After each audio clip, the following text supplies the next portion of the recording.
few hours, and it's really awesome to connect with everybody as a group and also connect with people individually. So we've been investing a lot of our time and energy and resources, money, as well as build this really awesome platform, which we're going to be doing pretty soon, a few times a month, meet up with the Fluency Circle. So we're going to take all the Fluency Circle members, come together, practice for 3 minutes at a time, short, engaged conversations, and it's going to be really awesome. So thank you so much to the Fluency Circle members who helped us test it, and also who came and just hung out with us.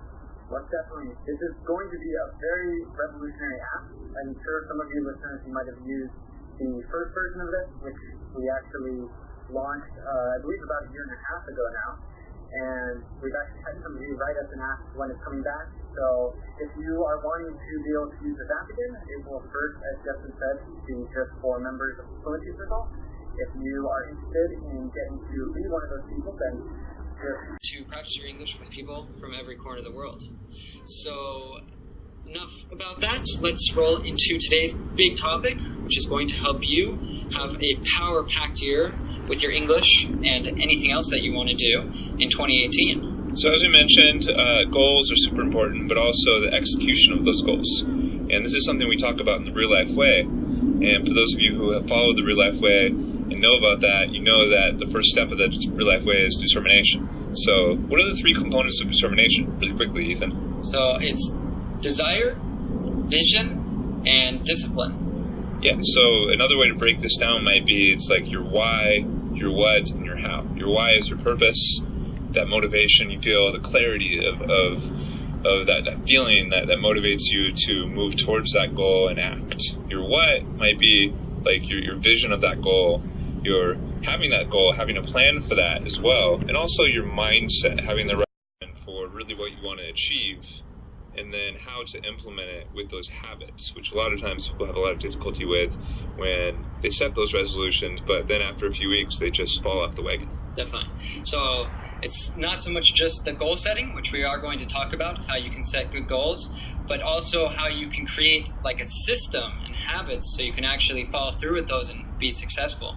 Because like Justin said, most people get very fired up in January, and then by February, March, they've already kind of forgotten all about that, and they're just back in their bad old habits. And a lot of us see this with joining the gym. This is what gyms thrive off of, is that people sign up for like a year-long plan in January and then never actually go.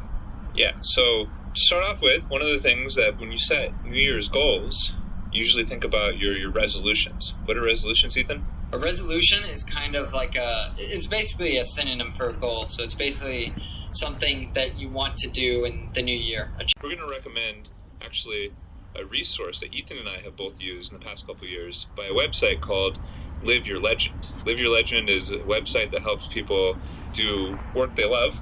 And Ethan and I actually met the founder of this website named Scott Dinsmore. He has a really great TED Talk we can link in the show notes about doing work that you love for a living, for your life.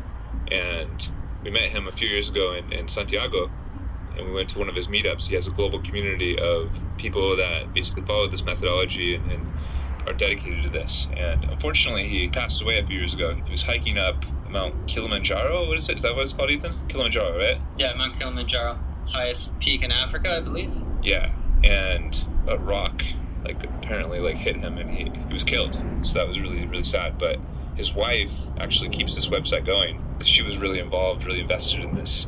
And there's a whole team of people really creating these awesome resources to help people realize their full potential doing work they love. Holding you back, what happened last year, how could you improve what you really want, relationships that you want to cultivate. It's like any goal in some sense. Think about it. You need a social dimension. You need people that kind of represent, that help you along, that really represent what you're trying to achieve, people that you can identify with regards to that goal.